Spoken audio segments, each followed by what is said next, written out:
Cześć! Witaj serdecznie na moim kanale. Dzisiaj opowiem Ci, jak wygląda obecna sytuacja z koronawirusem w Nowym Jorku. Poprawia się. Zapraszam na odcinek. Polka w Ameryce. Przyjechałam na Times Square w czerwcu 2020, żeby nagrać swój pierwszy odcinek. I zupełnie inaczej wyglądało Times Square, było o wiele mniej ludzi, teraz już jest więcej. Widzę, że też więcej sklepów się pootwierało, także sytuacja się zmienia. Maseczki trzeba nosić w każdym miejscu publicznym w środku, czyli wszystkie szkoły, urzędy, komunikacja miejska, wszystkie te miejsca, gdzie jest się w środku, w jakichś sklepach, trzeba nosić maseczki. A restauracje zaczęły budować takie ogródki, gdzie u nas to w Polsce w sumie jest normalne. U nas ogródki piwne to jest coś, co widzimy na co dzień na każdym rynku, w każdym dużym mieście w Polsce. Natomiast tutaj to jest dla nich wyjątkowe i nowe i to się zaczyna podobać. I przyznam się szczerze, że myślę, że nawet jak pandemia się skończy, to dużo z tych miejsc zostawi te swoje właśnie ogródki specjalnie wybudowane naprzeciwko restauracji, w których ludzie mogą jeść.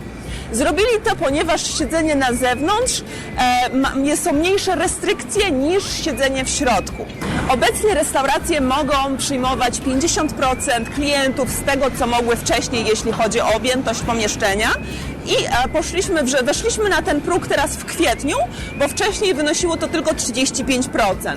I zresztą jak na przykład idzie się do sklepów, to zaraz Wam pokażę, akurat jestem przy Ray-Banie na Times Square, na drzwiach jest napisane, jaka konkretna liczba osób może wejść do środka.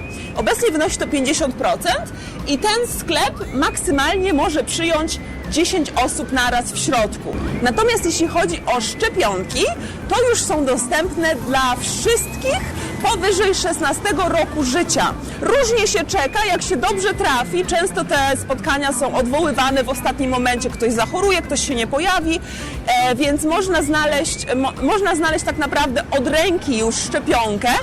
Nawet niektóre apteki ogłaszają się, że można wejść z buta bez umówionej wizyty i sobie taką szczepionkę zrobić. Jeśli chodzi o skupiska ludzi, to na zewnątrz można się spotkać w gronie 25 osób, jeśli jest to jakiś prywatny event, prywatne zgromadzenie. Natomiast w środku wynosi to 10 osób. Nie można się spotkać więcej niż 10 osób. Jeśli chodzi o biznesy, to ta liczba wynosi 200 na zewnątrz i 100 w środku. Wszędzie jak się teraz idzie, gdziekolwiek się nie wejdzie, to są środki do dezynfekcji rąk. Także myślę, że to jest nowa moda, w cudzysłowie, spowodowana koronawirusem, która niekoniecznie odejdzie, bo uważam, że to jest akurat coś pozytywnego, jeśli chodzi o naukę, którą możemy wyciągnąć z tej pandemii. Wszędzie też oczywiście stara się przestrzegać tego social distancingu, czyli stara się zachować te 6 stóp, 2 metry odległości między ludźmi, czyli jak gdzieś są ustawione siedzenia, na przykład kina już są pootwierane, to można co ileś tam siedzeń sobie usiąść, bo po prostu trzeba zachować ten dystans co najmniej 2 metrów między klientami. Jest też wymóg, że niektóre biznesy muszą swoich pracowników często testować na właśnie COVID. I ja akurat pracuję na planach filmowych, więc ja od września mniej więcej takich testów przeszłam dziesiątki. Co najmniej raz, 2, czasami i 4 razy w tygodniu na różne plany filmowe muszę być testowana. I taki test, akurat ja mam to szczęście, że za taki test nam, aktorom tutaj w Nowym Jorku, płacą 100. Także pojawiasz się, 5 sekund badania i 100 wpada do kieszeni. Te testy tutaj w Nowym Jorku robione są de facto za darmo. Ja robiłam te swoje testy w CityMD, to jest taka jakby przychodnia tutaj w Nowym Jorku. I normalnie nasz stan pokrywa koszty, także nic nie trzeba z własnej kieszeni wydawać. Ani na szczepionkę, ani na taki test. Wchodzę do metra, wracam do domu, ale tylko Wam jeszcze chcę pokazać, że nawet na Manhattanie, wchodząc do metra, takie coś można zobaczyć. Testują ludzi po prostu w wanie. Można sobie wejść z buta, przechodząc, idąc do metra, można sobie zrobić test. I każdy, kto przylatuje do Stanów, musi mieć właśnie w ciągu ostatnich 72 godzin od czasu wylotu, musi mieć wykonany taki test i musi on być negatywny. Troszkę inaczej to wygląda, jeśli chodzi o osoby, które już są zaszczepione. Te osoby, nawet jeśli miały kontakt z osobą chorą na COVID, to jeśli dostały swoją szczepionkę w ciągu ostatnich 3 miesięcy, nie muszą iść na kwarantannę, bo uznaje się, że są chronione. Jeśli chodzi o przyloty z zagranicy, to ciężko przylecieć tutaj z Unii Europejskiej. I słyszałam na różnych forach, że ludzie robią taki myk, że po prostu lecą do Meksyku, gdzie po przylocie odbywają 2-tygodniową kwarantannę w Meksyku, a następnie z Meksyku, jako że słabsze są te obostrzenia, można sobie przylecieć po prostu do Stanów z Meksyku i wtedy trzeba odbyć 7-dniową kwarantannę z testem wykonanym między 3. a 5. dniem od przylotu, testem negatywnym oczywiście. Natomiast jeśli nie chcesz wykonać takiego testu, to kwarantanna po przylocie wynosi 10 dni. Teraz jeszcze doczytałam, jeśli chodzi o wesela, i na weselach maksymalnie w 50% może być zapełniona sala i jest to maks 150 osób.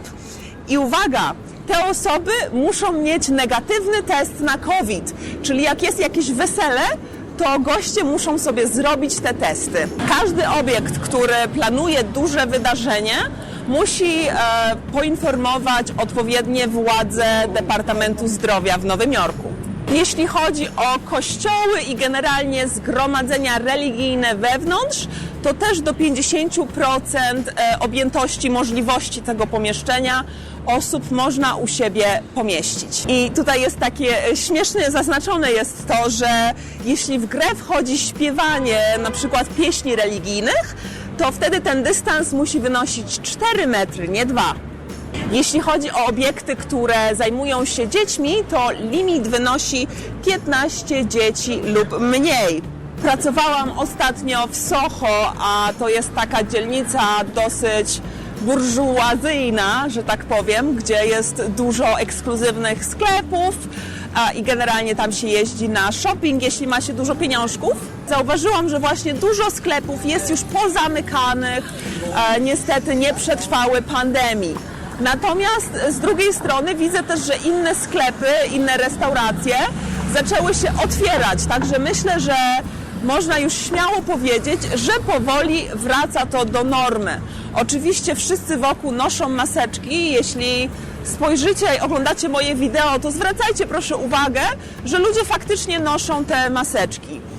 Ja jestem na zewnątrz, jestem z dala od ludzi, nie zatrzymuję się z nikim, żeby porozmawiać. Także nie mam tej maseczki i nie jest to wymagane na zewnątrz. Natomiast jako, że Nowy Jork przez tyle przeszedł i tak bardzo ucierpiał podczas tej pandemii, jako, że jest to główny taki hub lotniczy na całe Stany i to do Nowego Jorku przylatują samoloty z Europy czy z Chin właśnie, dlatego tutaj najbardziej nas to uderzyło. Poza tym jesteśmy bardzo też ściśnięci. Dużo milionów ludzi tutaj mieszka na samym Manhattanie chociażby, więc też to rozprzestrzenianie się tego wirusa było łatwiejsze i szybsze. Także najbardziej ucierpiały właśnie te duże miasta i zaczęło się od Nowego Jorku. Dlatego też myślę, tutaj w Nowym Jorku akurat ludzie mają większy respekt do tej choroby, bo każdy zna kogoś, kto mu umarł. I ja też, mimo że jestem imigrantką, mimo że to nie jest miejsce, w którym się urodziłam, gdzie znam setki osób, może znam dziesiątki osób tutaj, prawda? To i tak znam osoby, które umarły. Więc jest po prostu inny poziom respektu do tej choroby. Ja dodatkowo pracowałam w szpitalu, jest też odcinek na ten temat, jak ktoś chce posłuchać. Także pracowałam w szpitalu na początku pandemii, więc też sama dobrze wiem, jak może zniszczyć człowieka ta choroba.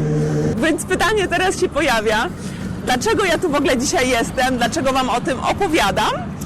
Otóż za 5 minut dostaję Pfizera, pierwszą dawkę. Dziękuję za spędzenie ze mną czasu Idę na tą szczepionkę, trzymajcie kciuki, żebym ją dobrze zniosła, żeby nic nie bolało, żeby nie miała temperatury. Każdy ma swoją wolność i prawo do swoich myśli i nie narzucajmy tego sobie nawzajem. Twoja wolność, rób co chcesz. Ja idę się zaszczepić. Na razie.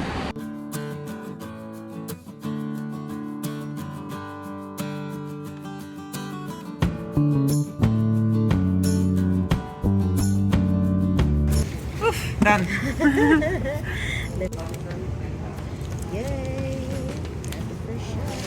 Yay, vaccinated.